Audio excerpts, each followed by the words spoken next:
Hello दोस्तों, आज मैं एक्सप्लेन करूंगी एपिसोड 11। बाकी पिछली एपिसोड्स की लिंक आपको मेरे डिस्क्रिप्शन बॉक्स में मिल जाएगी। एपिसोड 11 स्टार्ट होता है तो देओन नींद में सेतब्योल को जाने से रोकता है, तो सेतब्योल वहीं उसके साथ सो जाती है और सुबह उठकर वो उसके फेस पर अपना नेम लिखकर स्टोर चली जाती है। क्योंकि देओन का युंजू से ब्रेकअप हो जाने के बाद सेतब्योल फिर से स्टोर पर वर्क करना स्टार्ट कर देती है। तो वो स्टोर पहुंचती है और वहाँ सारा सामान मेस्ड अप देखती है। फिर सेतब्योल सारा कुछ सही करती है। थोड़ी देर बाद स्टोर पर कांगजीबुक सेतब्योल से मिलने आता है। स्टोर पर वहीं थोड़ी देर में देओन आता है, तो वो कांगजीबुक को छोड़कर देओन से बात करने लगती है और कांगजीबुक ये देखकर चला जाता है और वहाँ से। और वो मन में कहता है कि काश सेतब्योल मुझे भी ऐसे ही ट्रीट करती जैसे वो मिस्टर चो को करती है। फिर देओन सेतब्योल से कहता है कि ड्रॉवर खोलो, उसमें कुछ है तुम्हारे लिए। तो सेतब्योल उसमें देखती है कि उसमें एक ब्रॉच है जिसमें लिखा है स्टोर मैनेजर सेतब्योल, और देओन ने अब उसे स्टोर का रेगुलर एम्प्लॉय भी बना दिया।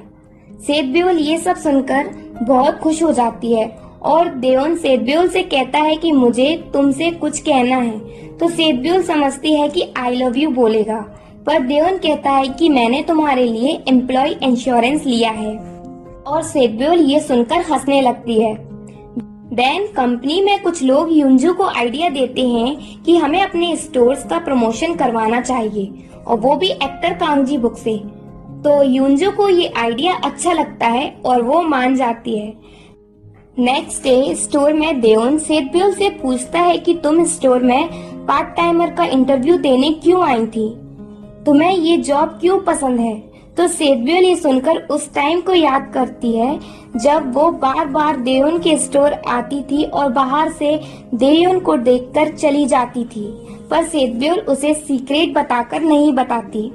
उसके बाद देओन अपने डैड से बोलता है कि मैं मॉम को गिफ्ट देना चाहता हूँ क्योंकि वो सेल्स क्वींस बनी हैं, पर उसके डैड उससे सच बता देते हैं कि वो इंश्योरेंस युंजू की मॉम ने लिया था, जिसकी वजह से वो सेल्स क्वीन बनी। देओन ये सुनकर दुखी हो जाता है और कहता है कि मॉम से कहूँगा कि वो ये डील कैंसिल कर दें। तो देओन के डैड उससे कहते हैं कि तुम अपनी मॉम से कुछ नहीं कहो, उसे लगता है कि हमें नहीं पता इसलिए। देन देओन सेतब्योल को स्टोर में मैचिंग यूनिफॉर्म देता है और कहता है कि मैंने हम दोनों के लिए मंगवाए हैं। सेतब्योल ये देखकर खुश होती है और कहती है कि मिस्टर चो आपने सेम कलर की टी शर्ट्स मंगवाई हैं। तो देओन कहता है कि टी शर्ट नहीं, यूनिफॉर्म। सेतब्योल देओन से पूछती है कि मिस्टर चो आप मुझे स्पेशल ट्रीटमेंट क्यों दे रहे हो। तो देओन कहता है क्योंकि तुम हमारे लिए स्पेशल एम्प्लॉय हो। सेतब्योल ये सुनकर और भी खुश होती है। इधर कांगजीबुक अपने मैनेजर से कहता है कि मैं प्रमोशन उसी स्टोर पर करूंगा जिस स्टोर पर सेतब्योल वर्क करती है। तो मैनेजर मान जाते हैं और वो कंपनी में जाते हैं और युंजू को बताते हैं। तो युंजू कहती है कि ठीक है, आप जिस स्टोर में चाहें हम वहाँ प्रमोशन करेंगे। तो डायरेक्टर चो उसे मना करते हैं, पर युंजू कहती है कि मैं जाऊंगी वहाँ और प्रमोशन करूंगी।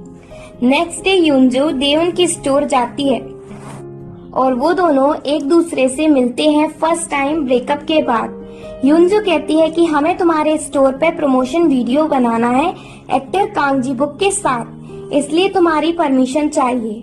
तो देओन कहता है कि मैं अपने पार्ट टाइमर से बात करके बताऊंगा। फिर युंजू वहाँ से चली जाती है। सेतब्योल ये सुनकर खुश हो जाती है क्योंकि देहन ने उसको रिस्पेक्ट दी युंजू के सामने।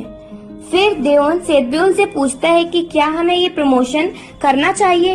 तो सेतब्योल पूछती है कि क्या ये ठीक होगा।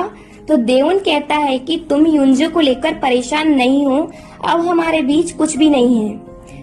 फिर देओन मजाक में कहता है कि उस दिन किसी ने आकर मुझे बीच पर संभाला था। तो सेतब्योल कहती है कि वो मैं थी। तो देओन सेतब्योल को थैंक्स कहता है और सेतब्योल खुश होती है। नेक्स्ट डे स्टोर पर डायरेक्टर चो, युनजो और उनकी शूटिंग वाली टीम आती है शूटिंग करने। वहीं सेतब्यूल डायरेक्टर चो को कहती है कि थैंक यू क्योंकि आपने मेरी सेल्स की जॉब क्विट करवाई और अब मैं स्टोर में वर्क कर सकती हूँ। तो डायरेक्टर चो ये सुनकर शर्मिंदा होते हैं। थोड़ी देर बाद वहाँ कांगजीबुक पहुँचता है तो देओन और सेतब्यूल को सेम टी शर्ट पहने देखकर जेलस होता है और देओन से पूछता है कि क्या एक और टी शर्ट है आपके पास मेरे लिए। तो देओन उसे टी शर्ट देता है और वो तीनों सेम टी शर्ट पहनते हैं। वहीं कांगजीबुक को पता चलता है कि युनजो और देओन का ब्रेकअप हो गया। वो ये सुनकर और भी टेंस्ड हो जाता है। फिर कांगजीबुक देओन से पूछता है कि क्या मिस्टर चो आप सेतब्यूल का यूज करके युनजो को बुलाना चाहते हैं। तो देओन कहता है कि तुम ये क्या कह रहे हो। तो कांगजीबुक कहता है कि मिस्टर चो अगर आप सेतब्यूल को लाइक नहीं करते तो बताओ। तो देओन पूछता है कि क्यों। तो कांगजीबुक बताता है कि वो सेतब्यूल को लाइक करता है और इन्हीं बातों के बीच वहाँ सेतब्यूल पहुँचती है और एपिसोड 11 यही एंड होता है। अगर आपको वीडियो अच्छी लगी हो तो प्लीज लाइक माई वीडियो और सब्सक्राइब टू माई चैनल।